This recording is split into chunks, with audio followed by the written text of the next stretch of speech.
Simsovic, au fils du Rav Oui, Simsovic, de l'appeler. Il est là, il t'entend. oui, c'est ce que je lui ai demandé. Yoram, est-ce que tu as le numéro de ton père, le téléphone fixe? Vous êtes ensemble à côté, non? Non, il est à l'armée. Ah, il est rentré. Ok. Où il est? Je Non, sais moi, pas. je suis à l'armée, je suis pas à la maison. Oui, Ah j'ai ouais. compris. Ah, voilà, Eliakim Simsovic, voilà. Rav Simsovic, vous nous entendez?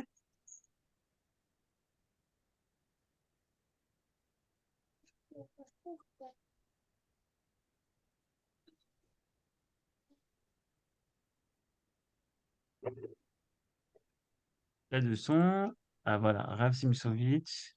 Ah oui, il est devant son. Je vois que c'est mis, mais il n'est pas encore devant son Marshall. Ok, super. On commence dans tout de suite. Une minute. Tac.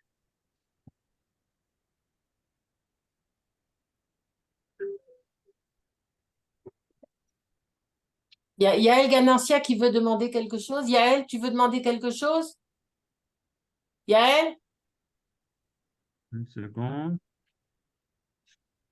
Alors, on laisse le micro ouvert. Voilà, ceux qui veulent ouvrir le micro, ils peuvent. Oui, Yael. J'arrive pas à trouver la première Voilà, c'est page. ouvert votre micro. Voilà. Mais j'arrive pas à trouver la première page. Je suis sur les participants. Non, le Rav Simsovic n'est pas devant son ordinateur. Brigitte, tu veux commencer? Et c'est le Rav Atoun qui prendra la parole en premier? Oui, Je mais sais pas, il Rav faut. Atoun, comment vous avez. Qu'est-ce qu'on peut faire avec le Rav Simsovic? Je sais pas. On va voir. Bon, je parle, Une après je ré- l'appellerai de nouveau. D'accord. Alors, attends une seconde, attends encore une seconde au niveau technique. OK? On y va.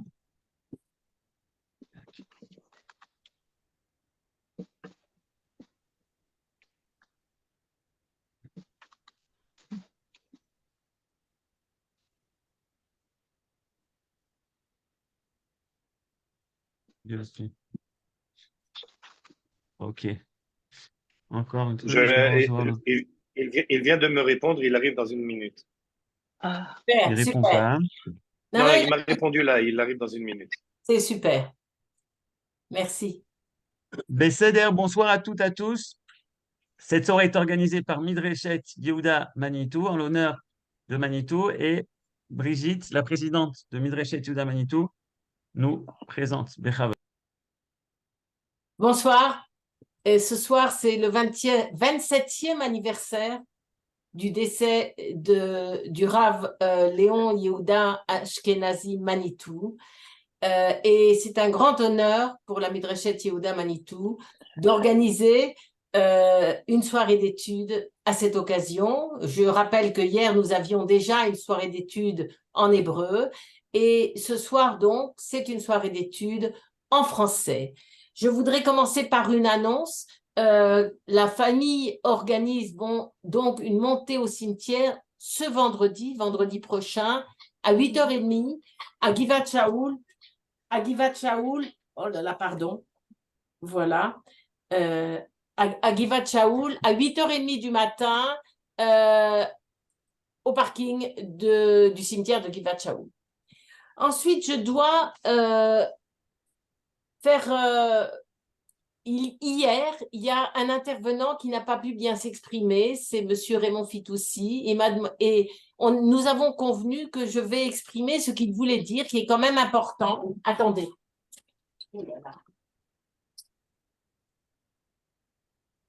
Excusez-moi. Et voilà ce que dit Monsieur Raymond Fitoussi. D'abord, il rappelle que l'enseignement de Manitou était toujours ancré dans l'histoire, avec un va-et-vient entre les sources et les événements.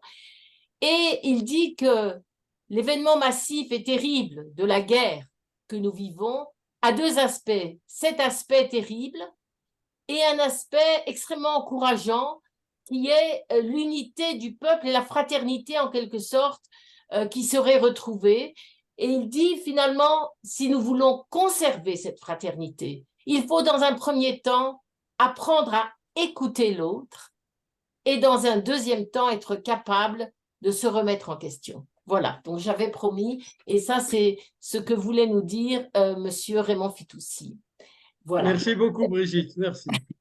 Ce que je voulais dire maintenant, c'est que le sujet de l'unité du peuple et de l'unité des valeurs, nous y avions pensé à cause des événements qui ont précédé la guerre, c'est-à-dire de cette horrible déchirure à l'intérieur du peuple. Et quand la guerre est survenue, nous n'avons pas changé de sujet parce que si effectivement la guerre a provoqué une unité, une fraternité magnifique, eh bien, cela ne suffit pas parce que il faut construire l'unité du peuple, probablement à partir de l'unité des valeurs, mais c'est nos intervenants de ce soir qui vont nous en parler. Nous avons proposé ce soir pour parler au Rav Yosef Atoun et au Rav Eliakim Simsovic, qui sont deux élèves éminents de Manitou, et je leur donne la parole. Rav Atoun, c'est à vous. Les paroles que vous avez prononcées, il ne me reste plus qu'à fermer le micro, car, comme vous le savez, élève éminent de Manitou, cela est une gageure. Quelqu'un a dit une fois que pour être disciple de Manitou, pour se dire disciple de Manitou, il faut être capable de répondre à toute question qui est posée ou à toute situation qui arrive, comme Manitou aurait répondu ou aurait enseigné. Or, comme Manitou était quelqu'un, une source jaillissante, très souvent inattendue dans ses réponses magistrales, alors je ne sais pas si j'ai le droit d'être appelé élève ou disciple éminent encore plus. Alors, nous allons réfléchir ensemble ce soir à un certain nombre de points. Les deux sujets qui ont été proposés, comme tu l'as rappelé, Brigitte, étaient en fait, nous ont donné matière à réflexion avant qu'on éclate cet événement colossal que nous vivons maintenant. Et je crois qu'il y a un déplacement, effectivement, du sujet double d'un côté vers l'autre, c'est-à-dire de l'unité du peuple vers l'unité des valeurs. Mais nous essayerons de traiter tous les deux et du lien entre les deux. Alors je voudrais tout de suite, puisque nous avons pensé faire deux plages d'un quart d'heure chacun avec le Rav Eliakim, et donc on va essayer de s'y tenir afin de laisser ensuite la possibilité de questions, d'interventions et éventuellement de dialogue entre nous. Alors, je commence tout de suite à rappeler, pour situer le sujet dont je voudrais parler, je voudrais rappeler que ce qui était avant le déluge, c'est le cas de le dire puisqu'on vient de lire la paracha sur le déluge, ce qui était avant, il y a 2 semaines, eh bien, c'était cette fracture à l'intérieur de notre peuple dont vous avez parlé. Et il y avait, ce sont des choses que nous avons encore dans l'oreille de Manitou, cet enseignement parlant des différentes étapes de la constitution de l'identité d'Israël. L'identité d'Israël a commencé, c'est ce que nous allons commencer à lire cette semaine avec Abraham. Eh bien, ce pilier de la vertu de générosité, Manitou parfois n'était pas tendre, si je peux dire, par rapport à ce qu'il appelait, j'ai essayé de me rappeler d'ailleurs, peut-être Eliakim pourra m'aider, je crois même qu'il employait non seulement un mot de compassion par rapport à Ishmaël, mais même, il me semble me rappeler qu'il employait le mot de complaisance par rapport à Ishmaël. Lorsque, c'est bien cela, Eliakim, tu te rappelles, complaisance, Oui. ça signifie que si on est entièrement du côté de la générosité, entièrement du côté comme on dit aujourd'hui en hébreu, les hachil, je ne sais pas comment traduire, c'est-à-dire savoir que l'autre côté, même si ce sont des ennemis, eh bien, il faut les appeler amis par fraternité d'Abraham. Et dans ce cas, Manitou n'hésite pas à appeler cela complaisance. N'en déplaise au journal Haaretz, vous vous rappelez de cette anecdote que Manitou nous avait racontée, qu'un jour, il avait fait un cours, il avait écrit un article où il avait fait un cours, je ne sais plus, Une interview sur Abraham, et le lendemain, grand titre sur 2 pages de Haaretz, professeur ou Rav Léon Ashkenazi, 2 points, si Abraham avait vécu aujourd'hui, il aurait été Shalom Arshav. Et donc, nous comprenons qu'il y a ici non pas unité des valeurs chez Abraham, mais il y a, alors évidemment chez Abraham, c'est le début, la gestation de l'identité d'Israël. Cette identité d'Israël, nous ne sommes pas appelés fils d'Abraham, nous sommes appelés fils d'Abraham, Isaac et Jacob, ou alors Béné Yisraël, qui est le nom de Jacob, c'est-à-dire que nous sommes les fils de l'unité des valeurs et non pas de la valeur exclusive de la générosité. Ça, c'est quelque chose que je pense tous ceux qui ont fréquenté Manitou ou sa Torah, eh bien, se rappellent très bien. J'ai voulu simplement aiguiser un petit peu notre appétit. Quelqu'un dont peut-être on entendait un peu moins parler, c'est le roi Shaoul. Le roi Shaoul qui, lui, vient non plus au moment de la gestation de l'identité d'Israël, mais il vient à un moment où, au contraire, c'est la gestation de la royauté d'Israël. Et la royauté d'Israël, c'est vraiment l'identité nationale. Or, je vais très vite et très succinctement, mais sachez qu'il n'y a pas dans toute la Bible un personnage dont il est dit autant de fois le petit mot « méod ». Méod, ça veut dire « très », mais ça veut dire « extrême ». On trouvera par exemple que Shaoul, le roi Shaoul, eh bien, aimait David méod, et puis quelques chapitres plus loin, il est écrit qu'il haïssait David méod. Et encore beaucoup d'autres expressions comme cela qui nous amènent à comprendre que Shaoul est justement ce personnage, cette royauté-là, qui individuellement, personnellement, est un juste absolu.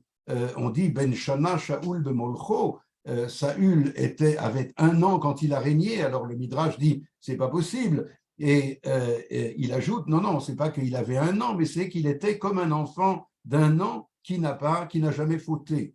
Alors, sur le plan individuel, dit le Sefer HaIkarim, il était parfait. Mais sur le plan de la Omanut HaMalchiyi, de la manière de gouverner un peuple, de la manière de régner, eh bien, il a fauté. Et quelle est donc sa faute? C'est ce que je voudrais essayer de vous montrer dans un texte qui est lui aussi très connu, mais qu'il faut peut-être rappeler dans les mots eux-mêmes. Le voilà, on va essayer, cher. Voilà, vous le voyez? Alors, je ne sais pas comment on bouge un petit peu le… Voilà, exactement. Alors, peut-être que vous voyez le dernier texte qui est ici, le Midrash Rabbah de Kohelet nous dit, et c'est à propos du roi Shaoul, il y a un verset dans le livre de l'Ecclésiaste, de Kohelet, qui dit « Al tehet tzadik arbe, ve al titrakem yoter » ne sois pas trop juste, curieux, non?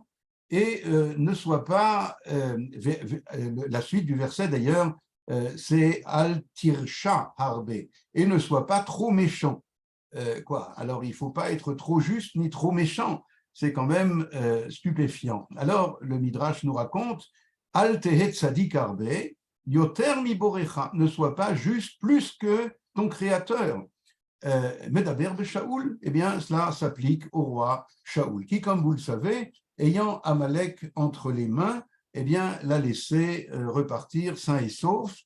Comme il est dit, Vayavo Shaoul ad ir Amalek, etc. Voilà.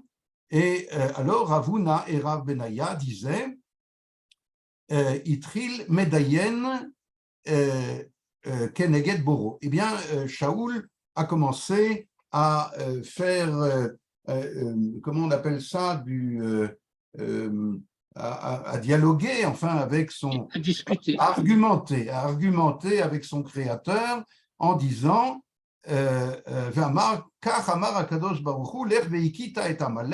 Dieu m'a ordonné d'aller frapper Amalek, les hommes, les femmes, les enfants et les animaux.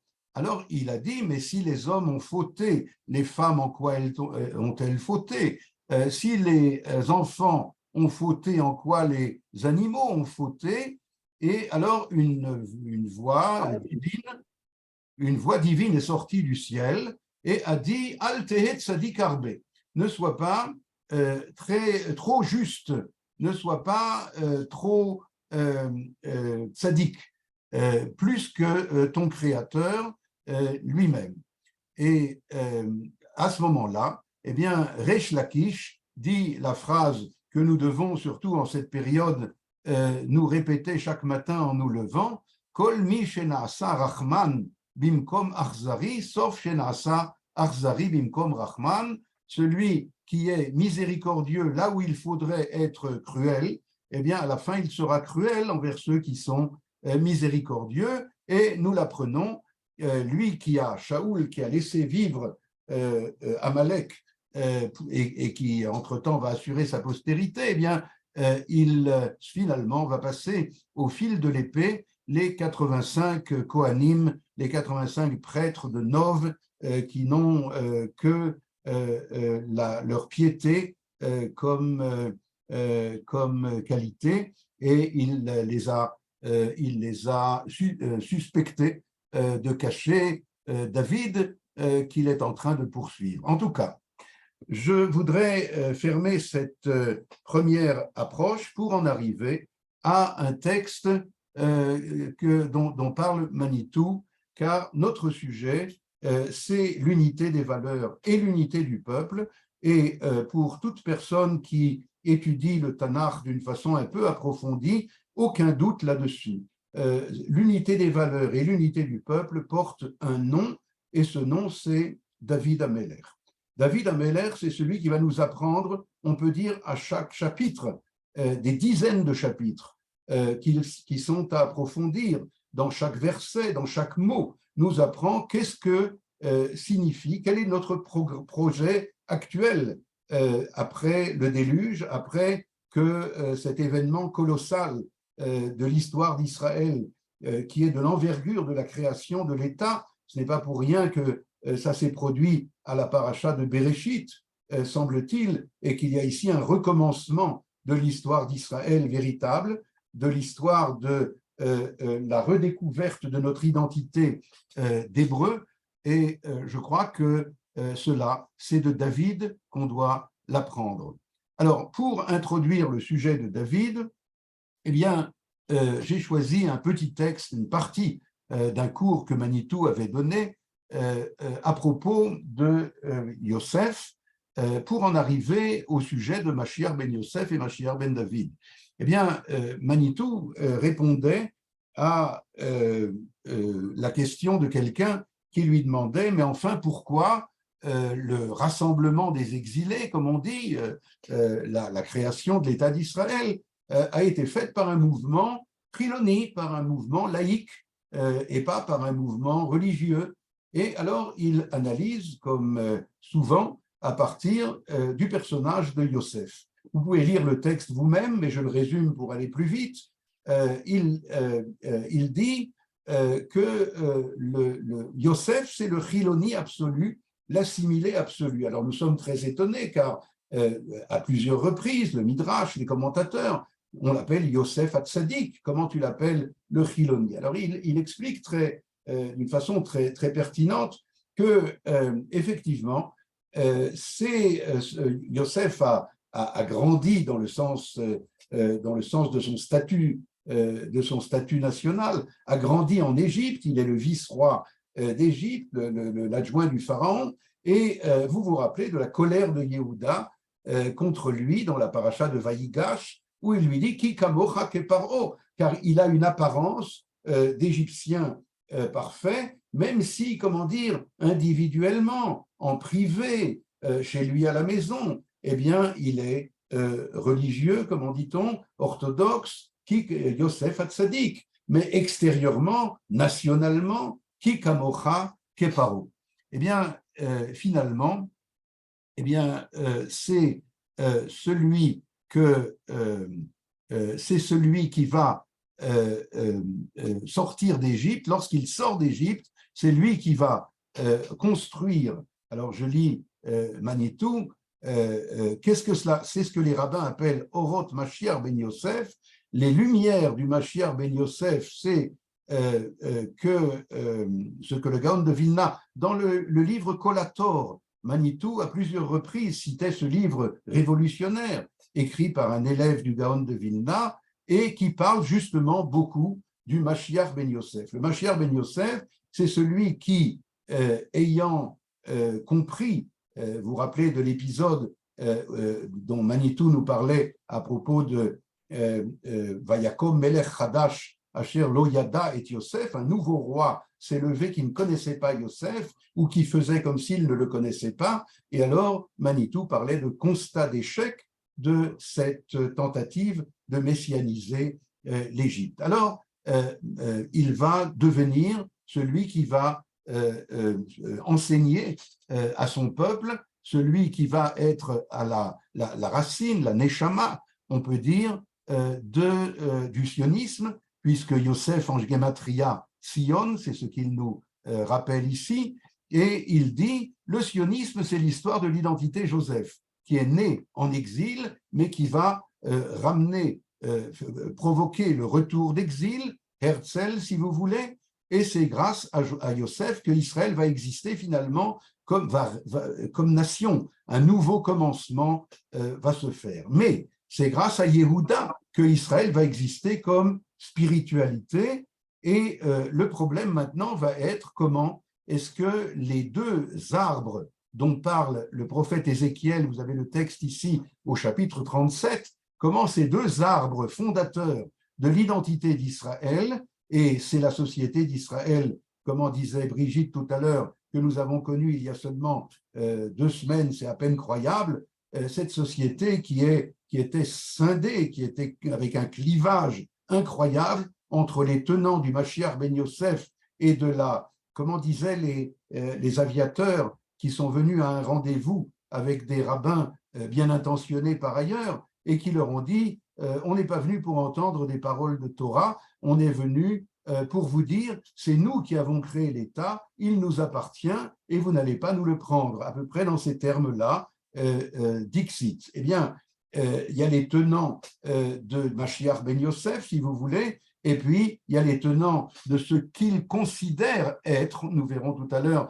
que ce n'est pas forcément authentique, ce qu'ils considèrent être Mashiach ben David, à savoir les tenants de la spiritualité d'Israël. Eh bien, Ézéchiel, et je vais terminer cette première approche par là, ensuite nous consacrerons notre deuxième séquence à étudier David lui-même pour voir comment, chez David, regardez bien le texte qui est annoncé ici, Vayi devar Hashem elai lemor, c'est annoncé dans le prophète Ézéchiel, Ve'ata ben Adam, fils de l'homme, vous vous rappelez que Manitou parlait toujours de l'homme, Adam, et du fils de l'homme. Kachle, c'est une expression qui existe seulement dans le prophète Ézéchiel. Kachlecha etz echad urtov alav li Yehuda v'livnei Israël chaverav. Tu prendras une branche et tu écriras dessus qu'elle appartient à Yehuda et à toute la partie d'Israël qui sont ses proches. Ou le kach etz echad prend une autre branche et écrit dessus pour Yosef par Ephraïm, Vechol Bet Israël Chaverav, et toute la partie d'Israël qui sont proches de ces conceptions, de ces projets. Vekarev otam echad el echad, rapproche-les l'un de l'autre, les etz echad, comme s'ils étaient. C'est moi qui ajoute le mot comme si, car on va voir dans la suite que c'est comme cela qu'on comprend. Comme s'ils étaient un seul arbre ou une seule branche. Ve'ayu le'achadim beyadecha, ils seront comme un dans ta main. Mais c'est seulement, alors regardez comment le Metsudot David explique, je suis en train de terminer ma première séquence, Karevotam, alors il dit, Tekarev etzim zel ze, rapproche les arbres l'un de l'autre, liot nir'im lecha keilu hema chatichat etze, comme si ils étaient une seule branche. Mais alors ils deviendront les achadim beyadecha, ils deviendront un seul dans ta main, que chez yiyu adaim beyadcha yitchabru yachar alpi nes. Ils deviendront un seul d'une façon miraculeuse. Je me suis demandé en lisant cela si nous ne sommes pas en train de vivre le miracle. Alors, ce n'est pas exactement comme cela peut-être qu'on pouvait l'imaginer, mais vous savez, les voies du ciel sont insondables.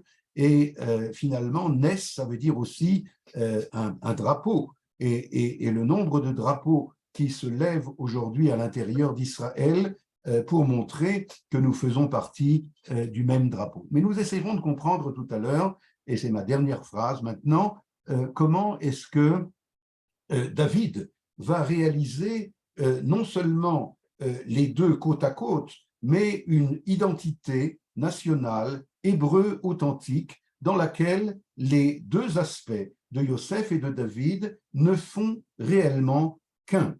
Et cela, c'est l'identité de David, comme nous verrons plus tard.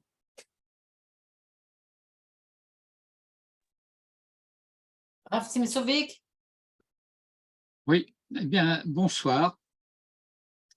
J'ai choisi pour ma part de traiter le sujet à partir de la paracha de Lech Lecha, qui est la paracha de cette semaine, et qui est aussi, je dirais d'une manière certaine, la paracha de Manitou. Non seulement parce que c'est dans la semaine de cette paracha qu'il nous a quittés, mais aussi parce que dès les années d'Orsay, c'est cette paracha qui, en quelque sorte, introduisait le sujet de l'identité propre à Israël. J'ai choisi pour traiter le sujet un verset très curieux qui se trouve au milieu de l'affaire de la guerre des rois. Et pour arriver à ce verset, je dois faire une petite introduction. Alors, si Yohan veut bien afficher mon texte,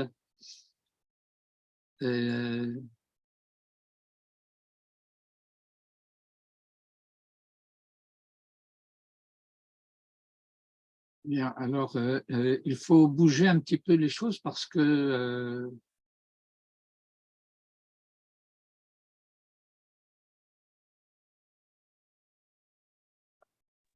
Rav Simsovitch, c'est oui, votre texte? Oui, c'est mon texte. C'est pas les caractères de mon texte, mais c'est mon texte. Et donc, j'ai intitulé comme titre « La guerre des 4 rois contre les 5 » et je vais m'en expliquer très rapidement.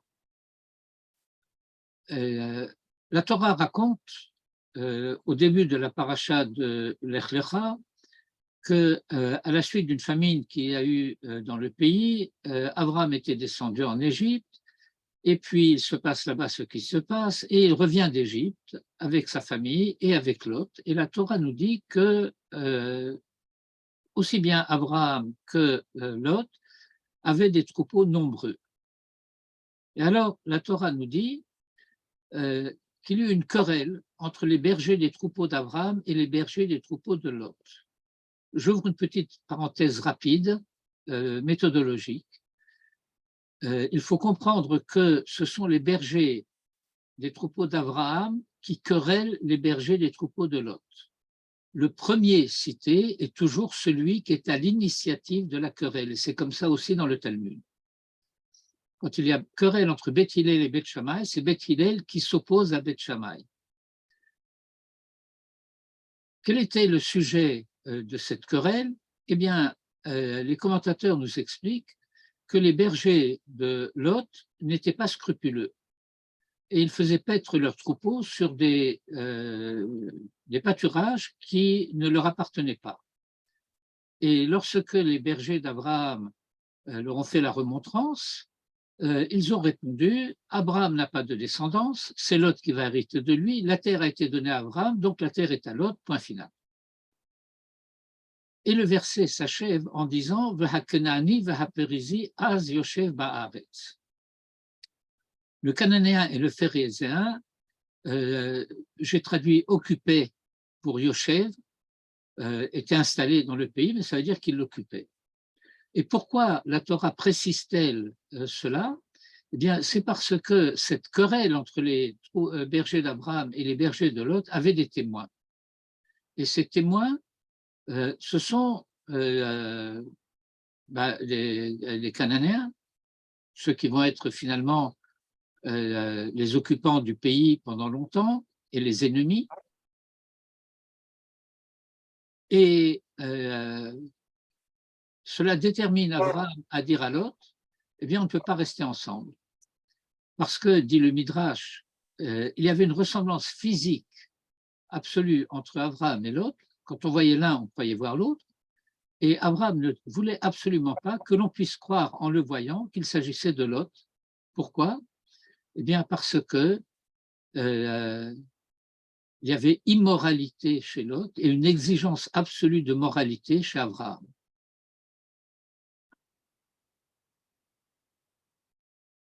Et alors, Abraham demande à Lot de le quitter.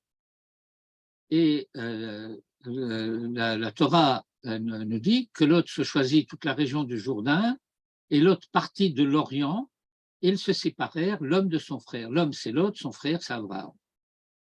Mais que signifie le fait que Lot partit de l'Orient?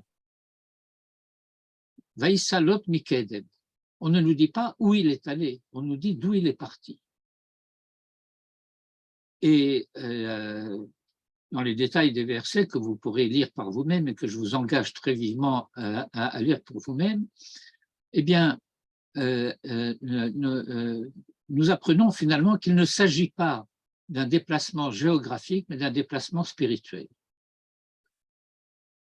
Il est parti de là où le soleil se lève pour aller du côté où le soleil se couche. Il est parti de l'espérance de la lumière pour entrer dans l'obscurité. Et le Midrash dit Vaïsalot mikedem mikadmono shel olam. Et que Lot a quitté celui qui est kadmono shel olam et que l'on pourrait traduire celui qui précède et qui est le premier en tout point dans ce qui est le monde et l'histoire du monde. Paraphrase, je ne suis intéressé ni par Abraham ni par son Dieu. Lo efshi ba'Abraham velo be'Elohav. Et alors il y a séparation. Le détail du verset, encore une fois, petit détail méthodologique, il suffisait de dire ils se séparèrent. Pourquoi dire ish me'alachi? Ça veut dire que cette séparation est aussi unidimensionnelle. Lot se sépare d'Abraham, mais Abraham ne se sépare pas de Lot. Il va continuer à le surveiller. Et comme disait Manitou, surveiller, c'est aussi veiller sur. Et au chapitre suivant, la Torah commence par raconter qu'il arriva au temps d'Amraphel, roi de Shinar, Arioch, roi d'Elassar. Vous pouvez monter un peu le texte? Je ne maîtrise pas le texte ici, donc voilà. Il s'agit de rois qui sont des rois de l'Est. 4 rois. Amraphel, roi de Shinar, Arioch, roi d'Elassar, Kedarlaomer, roi d'Elam, Tidal, roi de Goïm, et ils ont fait la guerre. Contre qui? Contre 5 rois des 5 cités de la vallée du Jourdain, là où Lot s'était installé. la Torah raconte que, en fait, ces 5 cités de Sodome et de ses environs étaient inféodées à un roi de l'Est, qui était Nimrod, qui s'appelle ici Amraphel. Le Midrash dit Amraphel, qu'il a dit Amar, il a dit à Abraham, Paul, le Kishanaesh, jette-toi dans la fournaise ardente. Et que ces 5 rois se sont révoltés. Quand on étudie en détail ce qui est raconté là-bas, et on se demande en quoi ça nous concerne, eh bien, on s'aperçoit que la révolte de ces cités est à peu près contemporaine de l'arrivée de Lot là-bas. Et que, apparemment, ces rois d'Orient surveillaient Abraham et Lot, et lorsqu'ils se sont aperçus que Lot s'était installé à Sodome, eh bien, ils ont décidé de venir faire la guerre. J'entre pas du tout dans tous les détails qu'il serait important d'étudier pour avoir une vue d'ensemble suffisante de ce texte, mais toujours est-il que la Torah souligne qu'ils ont fait la guerre, ils ont battu les 5 rois, et ils ont tout pris, et ils ont pris Lot et tous ses biens.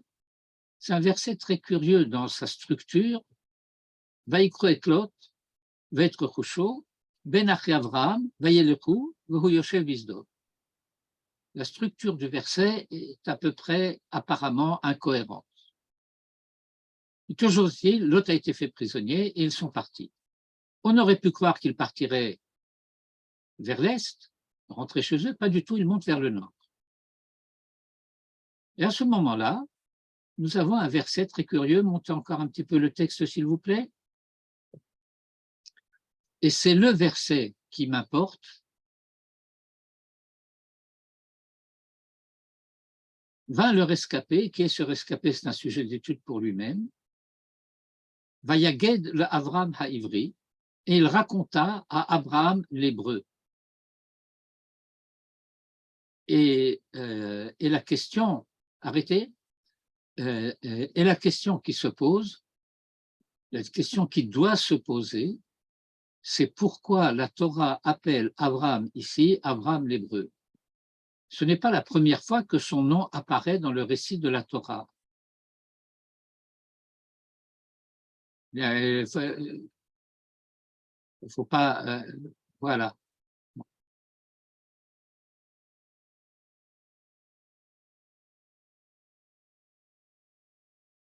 Vint le rescapé, et il raconta à Abraham l'hébreu, et lui, Abraham, résidait dans les plaines de Mamré. Mamré, c'est le nom d'un homme, qui était frère d'Eshcol et frère de Haner. Et vous voyez ici, de manière très appuyée, le thème de la fraternité qui apparaît chez les alliés d'Abraham.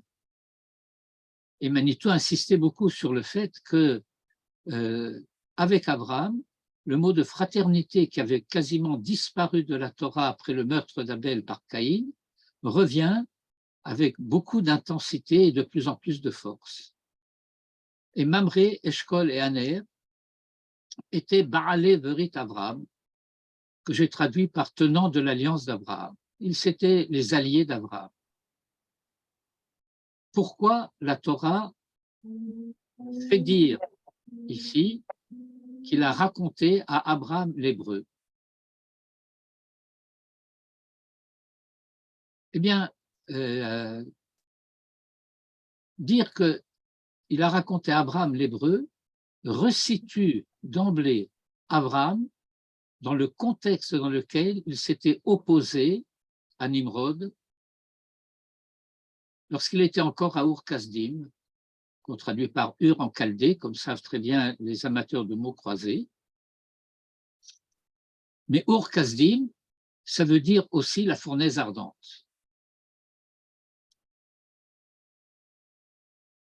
Le Midrash explique qu'au début, Abraham lui-même avait commencé à participer à la construction de cette fameuse tour dite de Babel, jusqu'au moment où il s'était rendu compte de ce qui se passait là-bas, ce qui l'avait amené à s'opposer à Nimrod, une opposition catégorique, absolue, sans aucune possibilité de conciliation quelle qu'elle soit. Et la Torah raconte quelque chose que nous ne comprenons pas très bien. En fait, nous avons une espèce d'image d'Épinal selon laquelle le châtiment de ceux qui construisaient cette tour, et qui sont l'ensemble des nations finalement, du jour au lendemain, se sont mis à parler des langues que l'autre ne comprenait pas.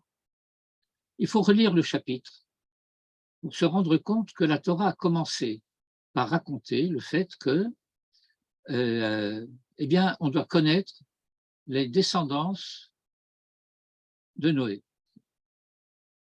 Et on nous raconte la descendance de Japhet, et la descendance de Ham, et la descendance de Shem. Et chacune de ces sections du récit s'achève par le fait que voici les familles donc de tel et tel et tel personnage, selon leur langue et selon leur famille.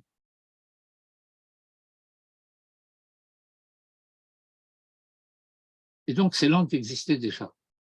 Chacune de ces familles de la terre possédait sa langue. Oui, mais il y avait une langue qui était commune à tous. Cette langue qui était commune à tous, comme le dit le verset, montez un peu le texte s'il vous plaît.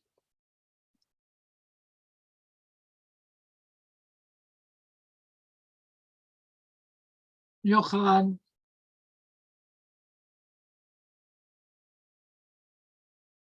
Yohan. Merci. Vayehi chol haaretz safa echat udevarim achadim. Non, pas tout ça, non, mais... Et toute la terre était une seule langue. Udvarim achadim, j'ai traduit des dialectes particuliers. Ces dialectes particuliers, ce sont les langues des familles de la terre. Chaque famille avait sa langue, mais il y avait une langue qui était la langue commune à tous. Et cette safa echat, nous dit le Midrash, c'est sfat yechido shel olam, la langue de l'unique du monde, c'est-à-dire la langue divine, la langue dans laquelle le monde a été créé, la langue de l'universalité. Et nous sommes donc à la veille de la tour de Babel, dans une situation où existe encore, malgré les tensions qui peuvent apparaître, une dimension universelle de l'identité humaine. Il va apparaître que cette universalité va être remise en question par l'impérialisme impliqué dans la tour de Babel.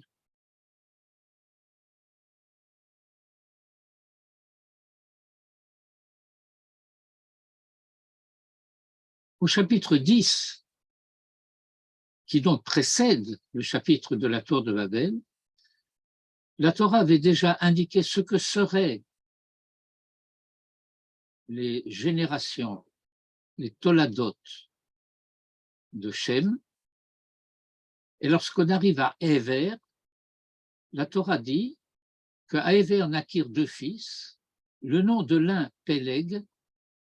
Peleg, cela signifie division. Vous connaissez en Israël le terme de miflaga, qu'on appelle les partis. Eh bien, les partis, ils sont bien nommés parce qu'ils sont divisés. Et pourquoi son fils va-t-il être nommé Peleg? C'est parce qu'en ces jours, la terre fut divisée. Ki beyamav niflega haaretz, la suite de la tour de Babel. Et donc, lorsque la Torah va nous dire « Il vint dire à Abraham l'hébreu », cela veut dire que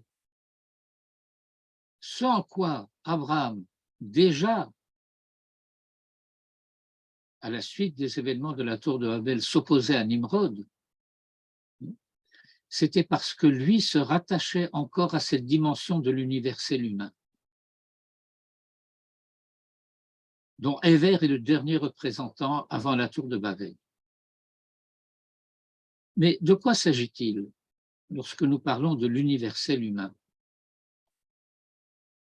De quoi parlons-nous lorsque nous parlons de l'unité des valeurs?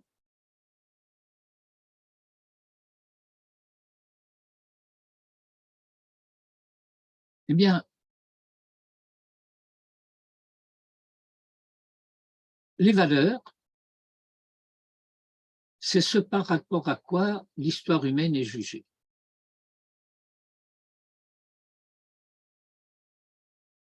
Manitou expliquait que les patriarches, chacun à sa manière, Abraham, Isaac, Jacob, avaient eu à faire exister dans la réalité du monde une des valeurs fondamentales. La générosité, comme le rappelait Yosef tout à l'heure, chesed, la justice, qui sera la vertu d'Isaac. Jacob, c'est un peu compliqué, parce qu'il a droit à une vertu qui a deux visages. Un visage intérieur et un visage extérieur. Le visage extérieur s'appelle Rachamim. Le visage intérieur s'appelle Emet. Vérité et mansuétude. On traduit aussi parfois par miséricorde, la pitié du cœur, comme s'il existait une autre pitié que celle du cœur.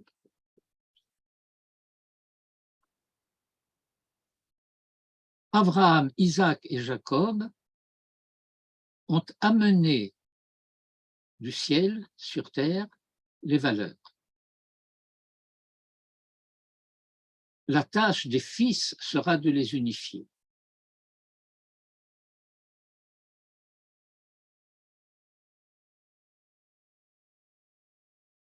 Que signifie unifier les valeurs? Eh bien, comme le disait Manitou, c'est impossible. Je me souviens parfaitement de l'exemple qu'il nous donnait. Ça remonte à très loin. C'était en l'an de grâce 1963. On peut faire le calcul. Et il disait, eh bien, je suis dans l'autobus à l'heure de pointe, ou dans le métro si vous préférez. Quelqu'un me marche sur le pied. Il m'a fait mal. Il me dit, oh pardon. Et je dis, non, c'est rien. Eh bien, j'ai été généreux, mais j'ai menti. Je me dis, mais enfin, vous pouvez faire attention. Alors, j'ai dit la vérité, mais je n'ai pas été généreux.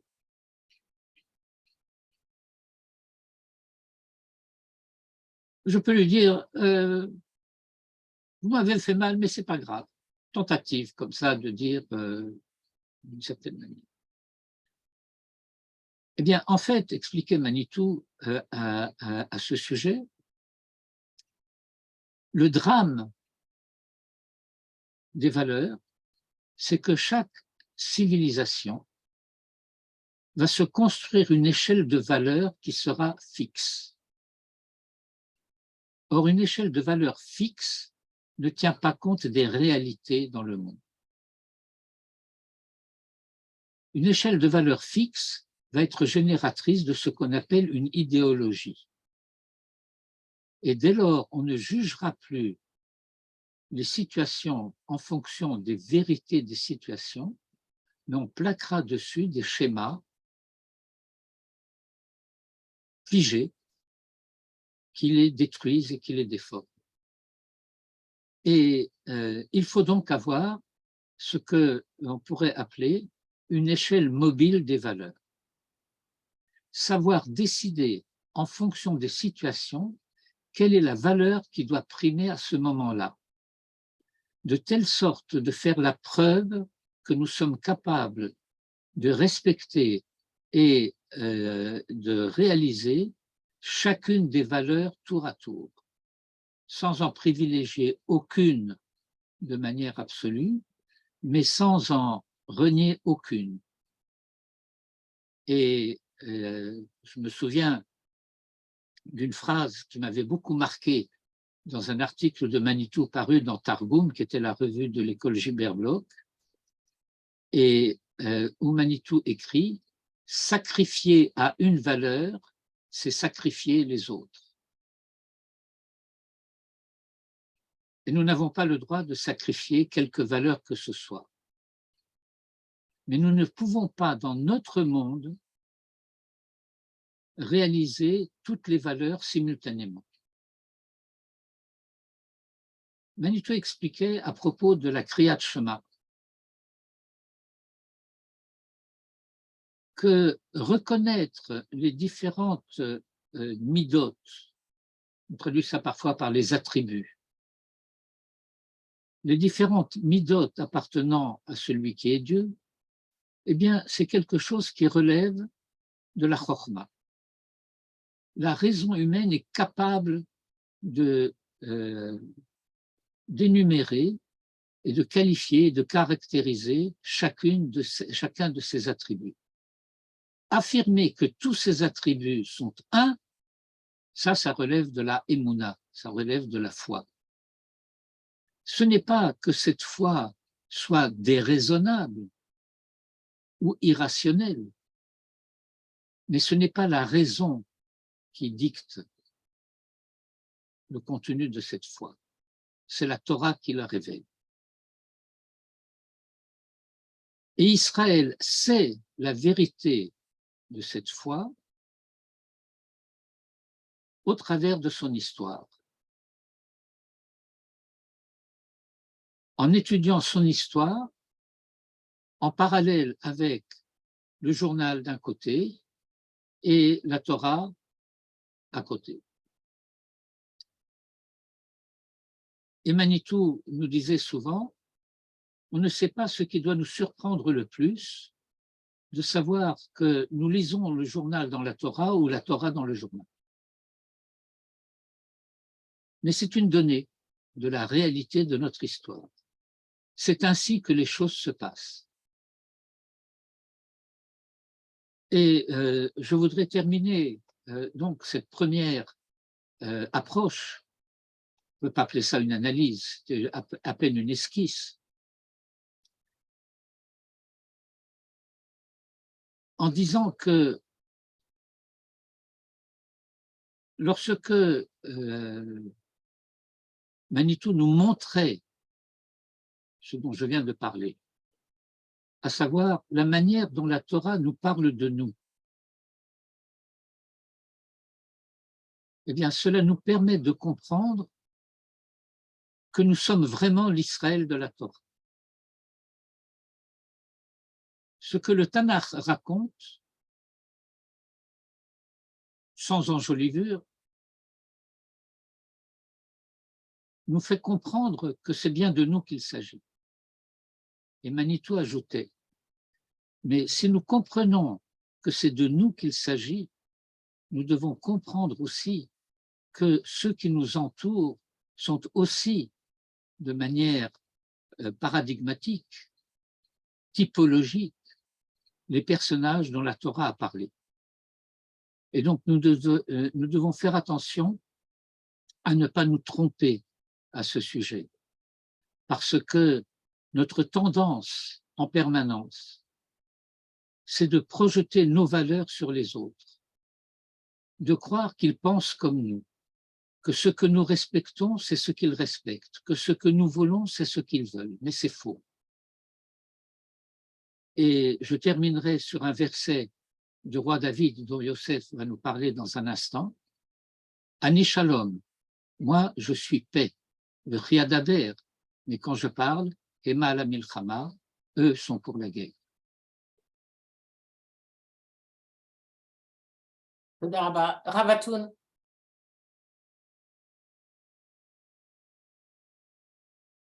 Toda Rabba, merci beaucoup, Rav Simsovitch. Le Rav Atoun a eu un petit problème technique. Ok.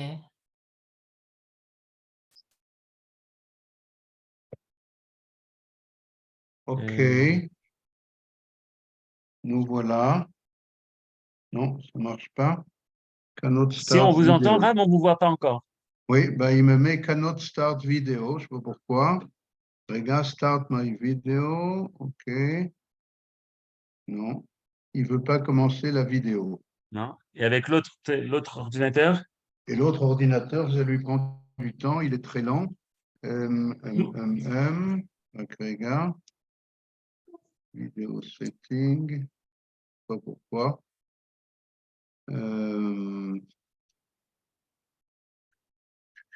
idée pourquoi il ne veut pas la vidéo? Vidéo, Non, il caméra. faudrait se débrancher. C'était cet ordinateur-là qu'il y avait tout à l'heure? Non, ce n'était pas celui-là. Là, je suis allé sur Ah. l'autre parce que l'autre, ça prend du temps. Bon, ben peut-être que je vais alors seulement parler. Et puis, vous m'entendez bien? On t'entend parfaitement. On vous entend. Bon. Alors, comment est-ce qu'on procède, Brigitte? Je ne sais pas. Maintenant, il est 8 heures. Est-ce que vous me donnez maintenant un petit quart d'heure? Oui. D'accord. Bon, alors je suis désolé de me faire seulement entendre, mais c'est le plus important d'entendre, non? C'est plus que voir. Surtout ces derniers temps, David Ameller, d'ailleurs, il donne, dans le chapitre 17 de Shmuel, il donne des instructions au peuple d'Israël de cesser de regarder les sirtonim, vous savez, les petits films avec les atrocités. Il y a écrit Vayishma David, alors que tout le peuple est en train de regarder et de regarder le Goliath et d'être effrayé par lui. Alors, à propos de David, nous en avions parlé une fois, eh bien, il est écrit Vayishma David. David entend, David écoute, comme vous l'avez dit au début, Brigitte, qu'il faut savoir écouter. Alors, je voudrais très rapidement, est-ce qu'on va voir maintenant? Ah oui, mais le texte, je ne l'ai plus ici. Bon, c'est pas grave. Très rapidement, on va prendre un verset de David. Vous vous rappelez que Shmuel, le prophète Samuel, est envoyé par Dieu chez Yishai à Bethléem, et là-bas, eh bien, il passe en revue tous les enfants de Yishai, et Dieu lui dit non, non, c'est pas celui-là, jusqu'à ce que finalement, il dit, tu n'as pas encore un autre, il y en a un qu'on oublie toujours, un petit peu comme le peuple d'Israël, sauf dans des situations extrêmes. Et à ce moment-là, il dit, oui, oui, c'est vrai, mais à Choré Hatson, il y a encore quelqu'un, il s'appelle David, amène-le. Et à ce moment-là, le verset nous dit que Shmuel est stupéfait, Shmuel saute en arrière, enfin, et reste figé, car il voit, je cite en hébreu, Admoni im yefe enaim vetov ru'i. Il voit d'abord et avant tout quelqu'un qui est rouquin, rougeâtre, et qui ressemble étrangement à ce qui est dit à propos de Ésaü. Et vous savez que ce sont les deux seuls personnages de toute la Bible où il est dit Admoni, rougeâtre. Et immédiatement, il diagnostique que c'est quelqu'un qui est verseur de sang. Alors que notre identité, comme Shmuel à ce moment-là la comprend, est une identité, je ne sais pas comment on dit, pacifiste, enfin une identité qui certainement ne peut verser le sang que si elle y est absolument obligée a posteriori. alors que celui-là, il a une nature, c'est ce que nous disent les commentateurs, une nature où il Yafé Meod, Toda Rabba. Alors vous voyez ici, Admoni, Im Yefé Enaim Vetov Ro'i, il a une nature qui est combattante, enfin voilà, Tzahal, quoi. Et c'est pourquoi il est stupéfait, il se dit, mais comment c'est possible que ça, ce serait le roi d'Israël à la place du roi Shaoul qui a fauté. Et il y a quelqu'un qui disait un jour, pourquoi est-ce que la violence a été créée dans le monde? Et il a répondu, c'est pour lutter contre la violence. Je crois que les événements qu'on vit en ce moment ne peuvent pas échapper à cette dimension-là. Il y a en face de nous le mal absolu, c'est peut-être ce dont Brigitte nous disait tout à l'heure, qui est à l'origine de cette unité incroyable du jour au lendemain, après le clivage probablement le plus grave qui a lieu dans l'histoire de notre État, eh bien, vient l'unité probablement la cohésion la plus inouïe. Chacun a des récits à raconter à n'en plus finir sur la Messirut Nefesh et le don de soi de tous au service de tous. Eh bien, devant le mal absolu, effectivement, il y a cette cohésion. J'ai vu dans la paracha de la semaine dernière, à propos du Hamas, bien que là-bas, le mot signifie le vol avec violence, mais en tout cas, ça signifie la violence, Hamas, il n'y a pas de doute. Et il y a dans un des commentateurs qui fait toutes sortes de guématriotes, il a dit que Hamas, c'est en guématria Geinom. Bon, il n'y a pas besoin de traduire, mais il n'y a surtout pas besoin d'expliquer, car ils savent s'expliquer eux-mêmes en quoi ils sont Geinom. Alors, à propos de David, ce qui se passe, c'est que très rapidement, il faut prendre conscience que c'est vrai, il est Admoni, c'est vrai, il oppose la violence à la violence, mais pas simplement, car il est Im Yefé et Naïm. Vous savez que les yeux, c'est le reflet de l'intériorité de la personne. Les yeux, c'est ce que Manitou aurait appelé peut-être la révélation du projet. La Gemara nous dit que c'est Midat Sanhedrin ou Oreg, que c'est selon les ordres du Sanhedrin qu'il va tuer ceux qu'il faut tuer, c'est-à-dire qu'il y a la violence au service de la loi morale. Alors il y a ici la moralité et il y a ici la capacité de se défendre et d'anéantir ce qui vient s'opposer à la réalisation du projet moral du monde tel que le Créateur l'a voulu. Et puis, il y a enfin Tovroi. Alors ça, c'est très beau. Tovroi, je ne sais pas comment traduire, il ne voit que le bien. David, c'est un personnage qui a une sympathie fondamentale pour le monde, et le monde qui est dans lequel il y a du bien et du mal, parfois beaucoup, dans un sens ou dans l'autre, eh bien, il décide de ne voir que le bien. Mais ceci dit, ça ne l'empêche pas de lutter d'une façon magistrale contre le mal. Et alors, le verset nous dit, à propos de Shmuel, qui vous rappelez, a été stupéfait et resté figé, eh bien, Dieu lui dit, Koum meshacheu kizeu, lève-toi pour l'oindre, roi, car c'est lui. Et les commentateurs demandent ce que ça veut dire car c'est lui. Bien sûr, car c'est lui, il est devant lui. Donc, comment est-ce qu'il peut imaginer que ce n'est pas lui? Est-ce qu'on pourrait voir le texte que je voudrais montrer maintenant? Mais en attendant, je voudrais vous citer un texte très curieux du Midrash Tanchuma expliqué par le Malbim. Merci. Alors, je ne sais pas comment, moi, je ne peux pas le remonter. Vous avez ici donc le texte que je citais, le texte que je citais à l'instant du Midrash Rabbah, Admoni. Opa, il a disparu. Non? Voilà, voilà. D'accord.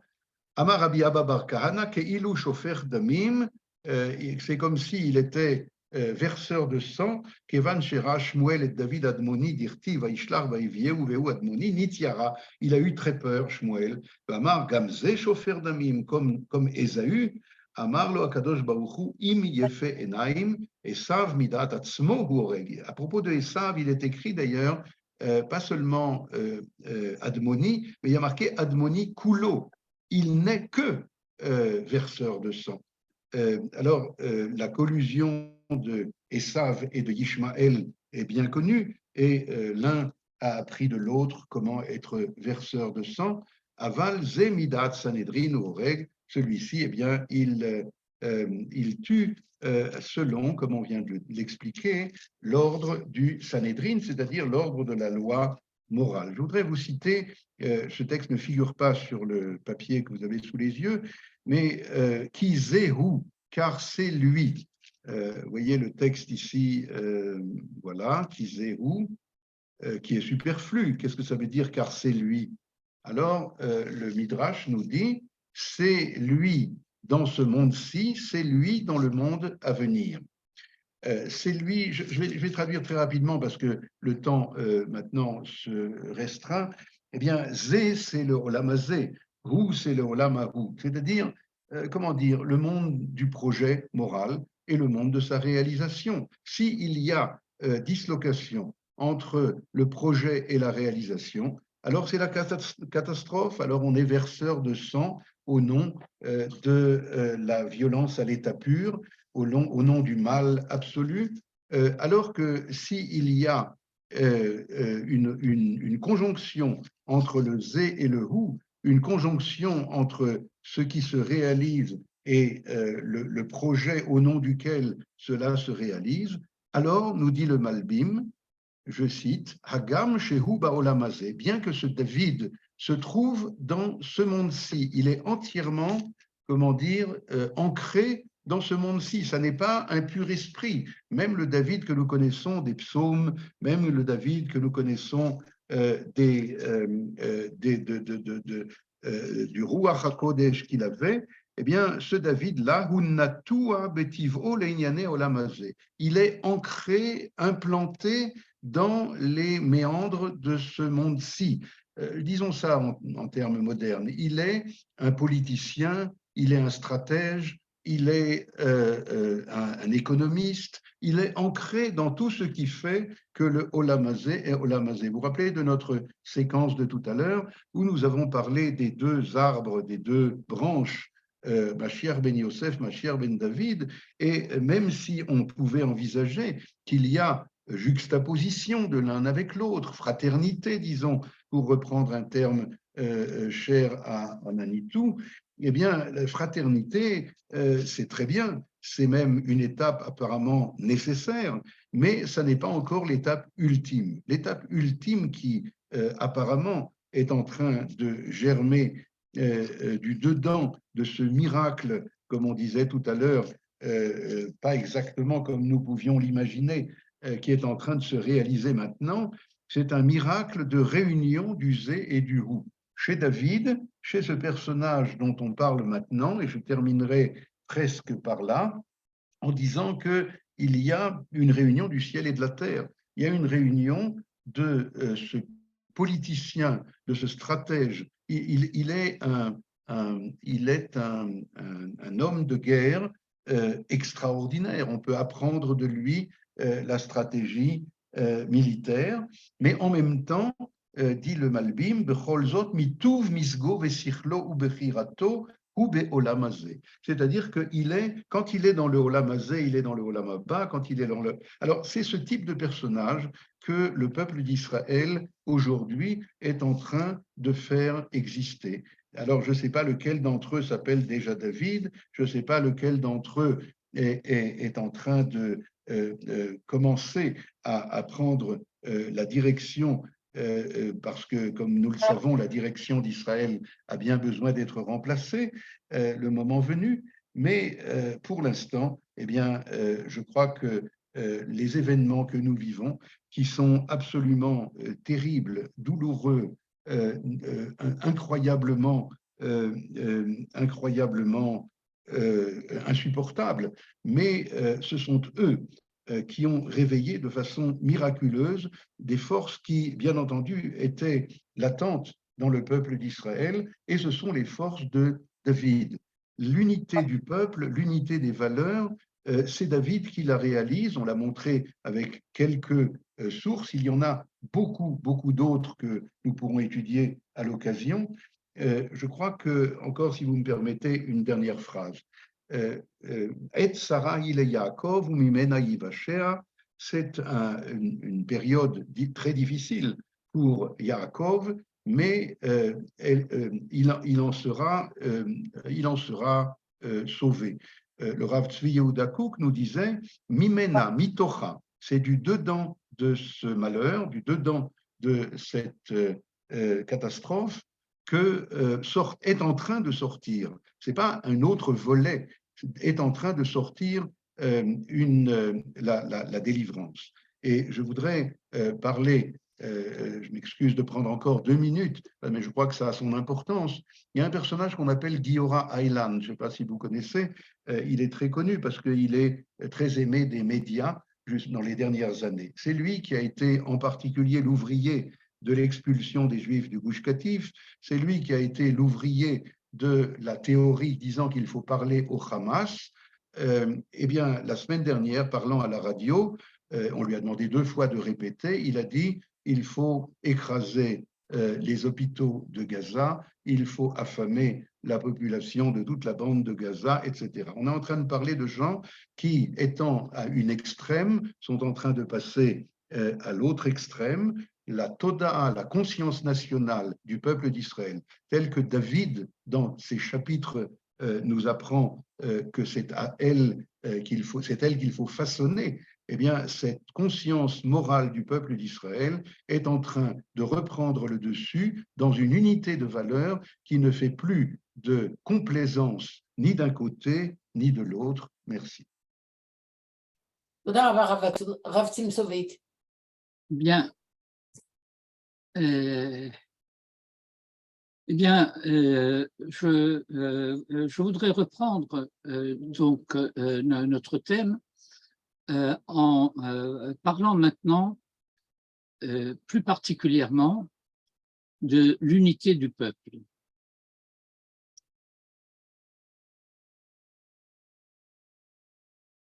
Nous savons que nous avons une mitzvah, qui est la mitzvah dite de Kriyat Shema,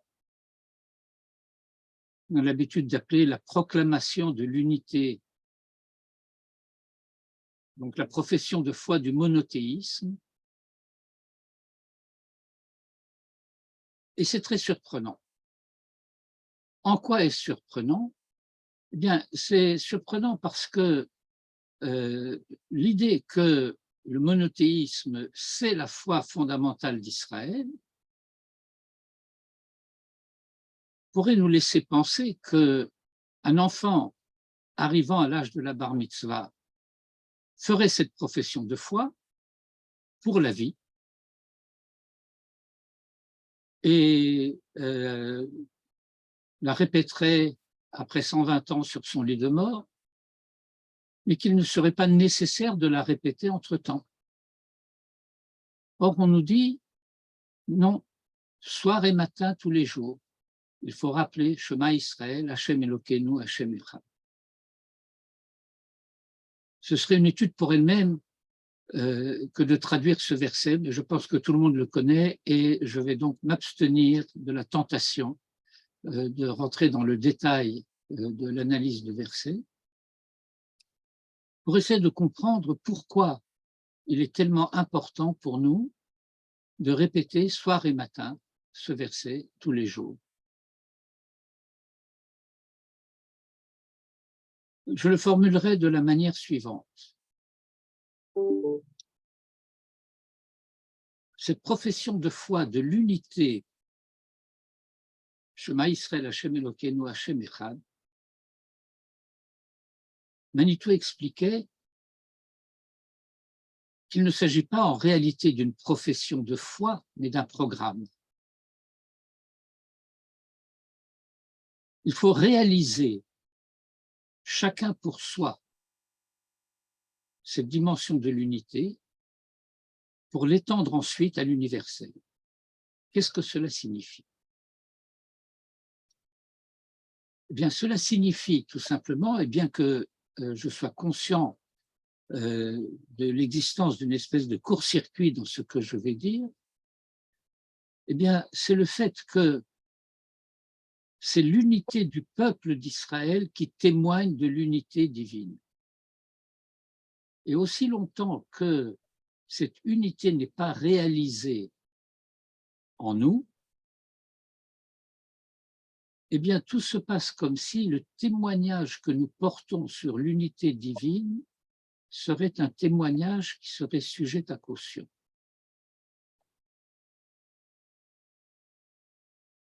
Il y a un texte dans les prières d'Israël qui est un texte qui clôture toutes les prières de toute l'année et de tous les jours et de toutes les fêtes.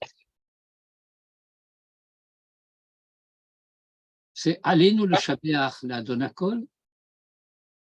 Je crois que je vais peut-être pouvoir l'afficher, j'espère.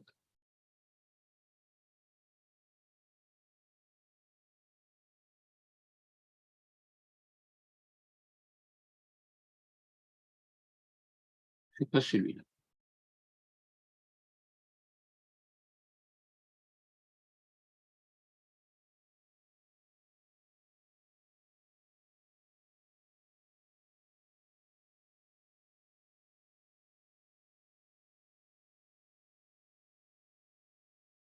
Voilà. Vous le voyez, Aleinu le Shabeach l'Adon Hakol. Ce texte comporte 2 paragraphes. Aleinu le Shabeach l'Adon Hakol et Alken nekaveh lecha Hashem Elokeinu. Et nous constatons que le premier paragraphe se termine par la citation d'un verset qu'Hashem hu Elokim bashamayim mima'al va'al haaretz mitachat en od, que Hachem est, traduisons par Dieu, c'est inexact, mais on va s'en contenter, bashamayim mima'al, dans les cieux par en haut, va'al haaretz mitachat, et sur terre par en bas, en od, nul autre. Le deuxième paragraphe commence par Alken nekaveh Hashem Elokeinu lirot mehera betiferet uzecha, que nous espérons voir prochainement, rapidement, la gloire de ta puissance. Et ce texte se termine Venemar vehaya Hashem le melech al kol haaretz, et Hashem sera roi sur toute la terre.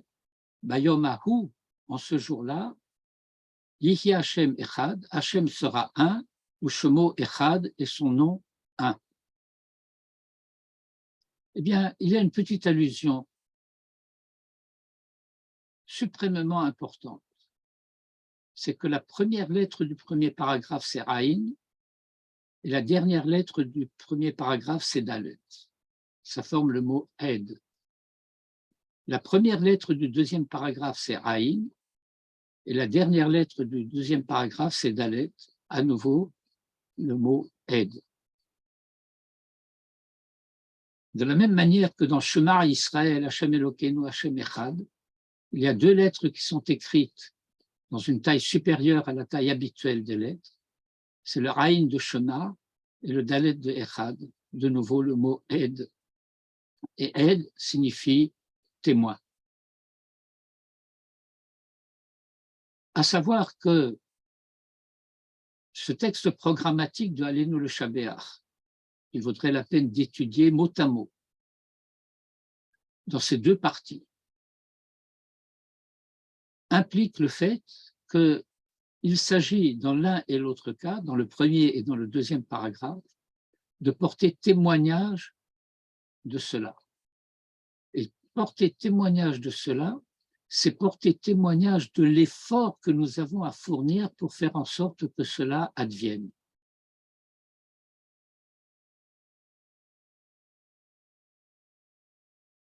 Ce témoignage, et comme le rappelait Yosef il y a quelques instants, d'une manière très forte, concerne la vérité et la réalité qui sont en tension dans notre existence. La vérité du projet, la réalité du monde. Et notre effort consiste à faire en sorte que la vérité devienne réelle et que la réalité devienne vraie.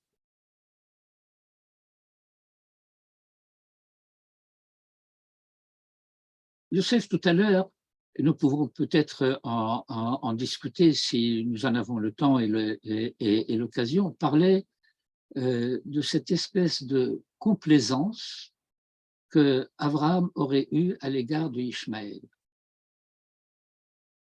De la même manière que on peut constater une espèce de complaisance analogue de Yitzhak à l'égard de Esav. Mais en réalité, il s'agit plus d'une espérance, d'un vœu, d'un souhait que d'une complaisance. En effet, nous apprenons que tous les patriarches, et cela nous est enseigné dans le détail à propos d'Abraham, ont été soumis dans leur existence à des épreuves. Ces épreuves consistaient à prouver la réalité de la vertu qu'ils avaient choisi de faire exister dans le monde. Et la dernière épreuve de chacun était une épreuve qui consistait à prouver qu'ils étaient capables aussi, non seulement du respect, mais de la réalisation de l'épreuve opposée. De l'épreuve de la rigueur pour Abraham, de l'épreuve de la générosité pour Isaac, de l'épreuve de la vérité pour Yaakov. Et c'est lorsque Yaakov réussit cette épreuve qu'il devient Israël. Et lorsque Yaakov devient Israël, alors a posteriori de cet achèvement de Yaakov, devenu Israël, alors Abraham et Yitzhak, qui n'étaient pas Israël à l'origine, sont incorporés à cette histoire d'Israël. De quoi s'agit-il? Eh bien, je ferai un petit détour.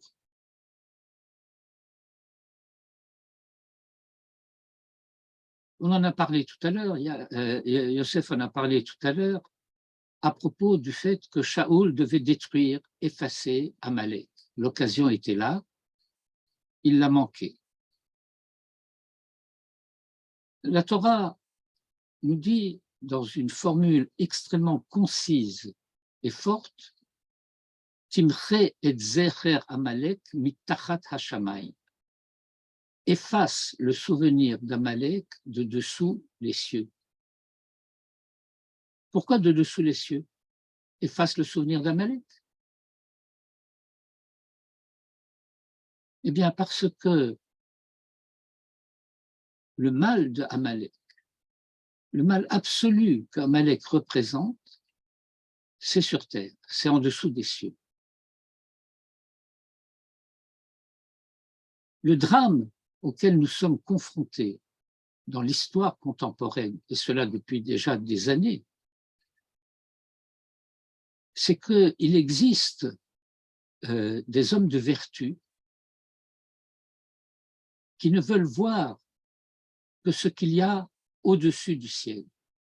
Et au-dessus du ciel, Amalek a sa place, mais pas sur terre.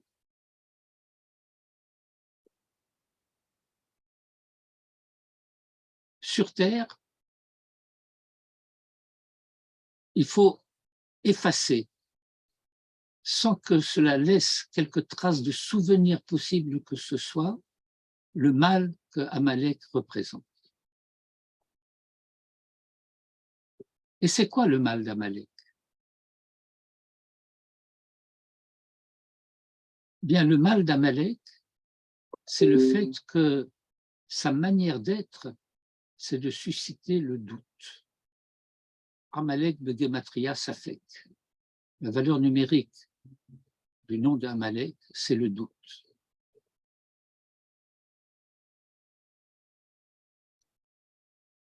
Hayesh Hashem bekirbenu imaïn.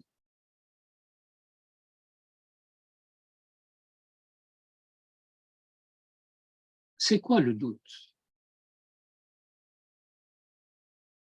Le doute, c'est une espèce d'incertitude qui ronge le cœur des hommes et qui les empêche de pouvoir faire ce qu'il y a à faire. Parce que peut-être,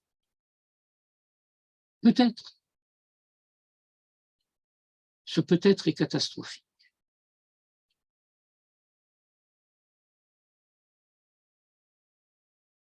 Peut-être y aurait-il une autre voie. Il n'y en a pas.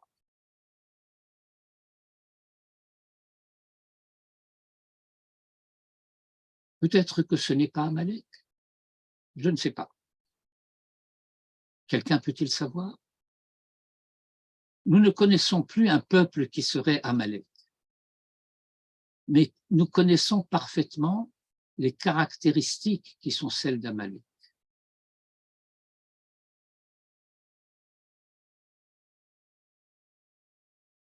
Nous sommes aujourd'hui confrontés d'une manière radicale avec la présence de ce mal dans le monde.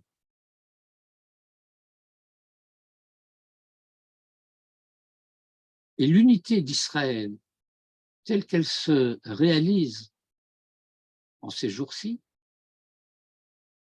je voudrais reprendre de manière polémique une phrase de Yosef, qui est vraie dans son essence, mais que je voudrais corriger dans sa formulation. Ce n'est pas du jour au lendemain, c'est d'un instant à l'autre que toutes les divisions, tous les clivages, toutes les oppositions, toutes les haines se sont trouvées comme effacées, oubliées, comme si elles n'avaient jamais eu lieu. D'un instant à l'autre, cette unité à laquelle le peuple d'Israël est préparé par son histoire et par son essence, que cette unité se manifeste dans la concrétude de l'histoire. Je voudrais terminer cet exposé par une réflexion.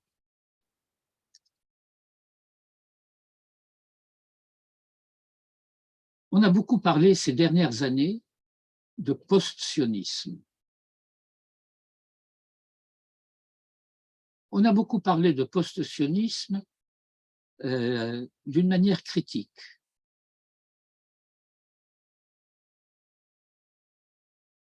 Je pourrais raconter des anecdotes à ce sujet, mais le temps presse, donc je m'en abstiendrai. Et je dirais simplement la chose suivante. Nous sommes effectivement rentrés depuis quelques années déjà dans une époque de post-sionisme parce que le sionisme tel que nous l'avions connu a réussi son projet. Et le temps était venu pour passer à l'étape suivante. Mais tout se passe comme si, ou tout se passait comme si, ceux qui étaient les tenants du sionisme restaient accrochés à ce sionisme, et ceux qui devaient faire exister l'étape suivante n'étaient pas préparés à cela.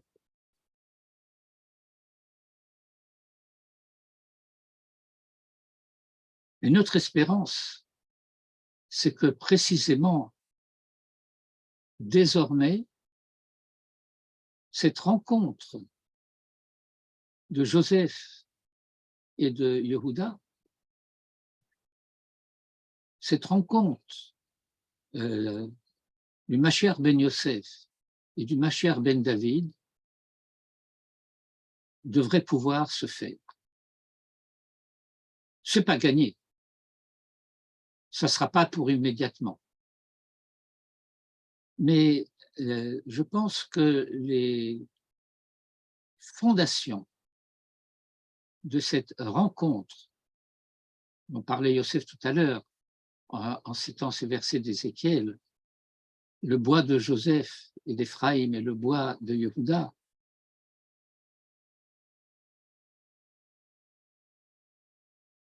qui doivent rester chacun dans son identité. Le verset dit là-bas « V'hayu le achadim beyadecha ». Pourquoi le verset ne dit-il pas « V'hayu le echad beyadecha » ? Pourquoi un au pluriel dans ta main? Eh bien, c'est parce que la présence de l'un n'efface pas la présence de l'autre. Cette dimension de l'unité n'est pas une dimension, comment dire, L'uniformité. d'uniformité. Mais uniformité, c'est un mot un peu faible. Mais c'est bien de ça qu'il s'agit. C'est-à-dire que il faut prendre en compte cette donnée historique de la sortie d'Égypte, dans laquelle doit se forger l'unité du peuple dans la présence de chaque famille, de chaque tribu. Chacune d'entre elles pouvant être un Israël à part entière seul, mais ce n'est que dans leur réunion que l'authenticité d'Israël absolue se révèle et se manifeste. Ad kan. Toda Rabba. Maintenant, si vous avez des questions, mais soyez gentils, des questions courtes et des vraies questions, pas des exposés. Kacha, vous pouvez ouvrir vos micros pour poser votre question.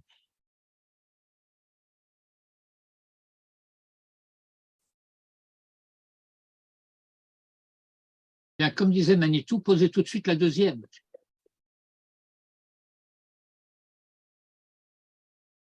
Moi, je peux vous poser une petite question. Pourquoi vous avez dit qu'Amalek, il a sa place là-haut? Eh bien, parce que le verset dit « mitachat la shamaim ». Donc, il ne sait, dans le monde du projet, en haut, si je puis dire, tout est absolument bon, tout est absolument bien. C'est lorsque cela descend en bas et que cela rencontre les réalités du monde inférieur que le mal apparaît. Et donc, si Amalek existe, tout ce que Dieu a fait exister est absolument bon, même si nous ne savons pas comment. Mais le verset le dit très clairement, mitachat hashamayim, en dessous du ciel, et ne considère pas le fait que ce soit bon en haut comme étant ni un prétexte, ni une raison pour sauver le mal en bas.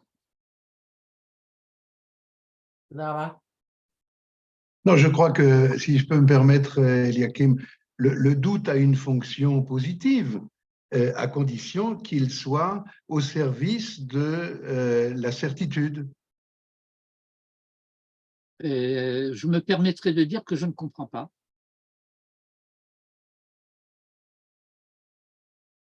Pour étudier la certitude, pour étudier la émouna, pour étudier ce en quoi nous croyons, eh bien, l'étude traditionnelle a l'habitude de remettre en question toutes sortes de choses considérées comme évidentes. Alors, encore une fois, le doute, parce que tu as dit à juste titre que Amalek, en valeur numérique, Safek, a sa place au-dessus du ciel. du point de vue théorique, bien sûr qu'il a sa place, à condition, je répète, d'être soumis, subordonné à la certitude de la Emouna. Bien, je crois que nous avons une querelle de vocabulaire. On ne va pas inviter René Descartes dans notre soirée, puisque c'est lui qui, fondamentalement, nous a donné comme méthode le fait de tout remettre en doute et d'examiner chaque chose et de ne reprendre que ce que finalement nous aurions testé et reconnu comme étant inattaquable. Mais je crois que le terme de doute est, en l'occurrence, inexact. Il y a un terme en hébreu qui est tehiya. Tehiya, c'est l'étonnement. Et l'étonnement, effectivement, est quelque chose de nécessaire et de positif et de fécond. Le doute est destructeur. Il faut être capable de s'étonner. Il faut être capable d'être surpris. Je me souviens en particulier du fait que lorsque nous étudions avec 2 i des versets, Manitou avait l'habitude de nous faire remarquer que chaque fois dans un verset, nous n'étudions que tel ou tel détail, mais qu'il fallait quand même noter tout ce qu'il appelait les aspérités du texte pour les mettre en réserve, pour dire là, il y a quelque chose qui doit nous étonner. Là, il y a quelque chose sur quoi il va falloir revenir. Ce n'est pas le focus de l'étude pour l'instant, mais il faut savoir que c'est là. Et au fur et à mesure de l'étude et des études, ces aspérités conservées dans la mémoire et non résolues s'éclairent soudain à partir d'une autre étude, à partir d'un autre verset, et dans une réciprocité d'aller-retour de l'un à l'autre. Si nous ne sommes plus capables de nous étonner, c'est-à-dire de remettre en question quelque chose qui était apparu comme une certitude, alors nous courons le risque de l'apathie, nous courons le risque de piétiner, de faire du surplace. Nous parlions évidemment de la même chose, Eliakim. Bien entendu, il ne s'agit pas du doute systématique, il s'agit d'un doute au contraire heuristique et fécond, un doute qui, pour essayer de trouver une signification à ce que tu as dit, que Amalek a sa place au-dessus du ciel. Alors il m'a semblé que ça pouvait s'interpréter de cette façon. Mais sur le fond, bien sûr que non, je suis nous n'avons d'accord pas de avec l'idée. controverse. Quelqu'un a dit que un maître, c'est quelqu'un qui est capable d'être moré be'etzba, de montrer du doigt en disant tiens, il y a une aspérité, il y a une difficulté. Oui, je suis d'accord avec l'idée, je ne suis pas d'accord avec le vocabulaire. Okay. Alors c'est l'essentiel. Excusez-moi, pardon. S'il n'y a pas d'autres questions du public, ce serait bien que chacun fasse une conclusion d'une phrase. Je voulais juste quand même faire une remarque pour les deux à partir de ce qu'a dit le Rav Simsovic. Il a dit l'unité du peuple témoigne de l'unité divine. Ben, j'ai l'impression qu'on va attendre longtemps avant de pouvoir témoigner de l'unité divine, non? On a été obligé de passer par ce tribut. Écoutez. Une phrase de conclusion, voilà. Oui, mais ça serait une phrase à la Proust. Vous savez que les phrases de Proust peuvent prendre parfois plusieurs pages. D'ailleurs, il était de mère juive. Son père était catholique. Eh bien, tout à l'heure, Yosef a parlé de ce verset de Shmuel, qui Zé Hu, en expliquant que Zé c'était Olam Hazé et Hu c'était Olam Haba. Zé c'est le monde d'en bas, Hu c'est le monde d'en haut. Et ce terme de Hu, nous le retrouvons dans un verset que je citais aussi tout à l'heure à la fin de l'Alenu de Shabbat, Bayom Ahu Yihya Hashem Echad ou Shemo Echad. En ce jour du Hu, celui dans ce jour-là, Hachem sera un et son nom sera un. Hachem sera un, ce qu'il est déjà, et son nom sera un, ce qu'il n'est pas encore. Qu'est-ce que le nom? Le nom exprime une relation. Le nom exprime sa relation avec un S majuscule, avec les réalités du monde. Aussi longtemps que les réalités du monde sont disjointes, le nom est lui-même divisé. Il faudra avoir le temps de reprendre le commentaire de Rashi sur Shema Yisrael Hashem Elokeinu Hashem Echad. Mais vous ferez ça pour vous-même, ça sera, comment dire, Shiur Ebaï. Mais qu'est-ce que c'est Hu? Eh bien, nous revenons à Amalek.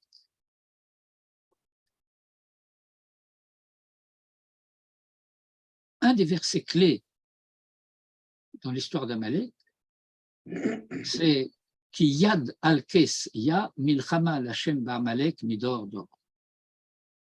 Yad al-Kes Ya. Yad al-Kes Ya, c'est une main qui est levée comme pour un serment. Et la tradition fait remarquer que Kes, qui désigne le trône divin, n'est pas complet, il manque le Aleph. Ya, un des noms divins, n'est pas complet non plus, parce que le nom complet c'est Yud-Ke Vav-Ke, et il manque Vav-Ke. Aleph de Kissé et Vav-Ke de Yud-Ke Vav-Ke forment le mot Hu. Bayom Ahu, lorsque le Hu, le Aleph du Kissé et le Vav-Ke du nom seront restitués, alors le nom deviendra un. Or,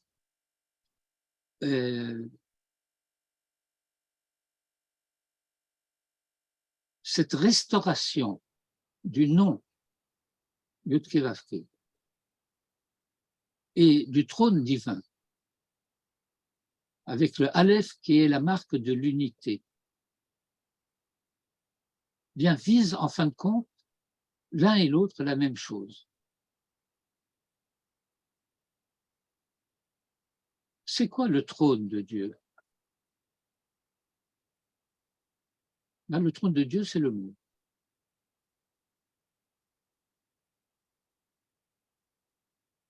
Et lorsque, en particulier à Rosh Hashanah, nous sommes occupés à asseoir la royauté de Dieu sur le monde, eh bien, nous savons que pour asseoir la royauté de Dieu sur le monde, il faut commencer par asseoir la royauté de Dieu sur Israël. Et pour asseoir la royauté de Dieu sur Israël, il faut commencer par asseoir la royauté de Dieu sur moi. Ça s'appelle Kabbalat Ol Malchut Shamayim. Je voudrais, avec ta permission, si tu as terminé. Je n'ai pas terminé, mais comme je dis souvent, c'est une façon de parler. Ne s'achève jamais, elle ne fait que s'interrompre. Pardon? Je dis une étude ne s'achève jamais, elle ne fait que s'interrompre. Absolument, absolument. C'est pour ça que j'ai posé la question. Si je peux maintenant essayer de répondre à la demande de de Brigitte. Je dirais, en m'excusant encore des problèmes techniques que j'ai eus, liés avec une interruption de l'électricité dans tout le quartier, alors on a repris et puis voilà. Je voudrais ajouter une phrase ou deux, mais vraiment pas plus, car il est tard.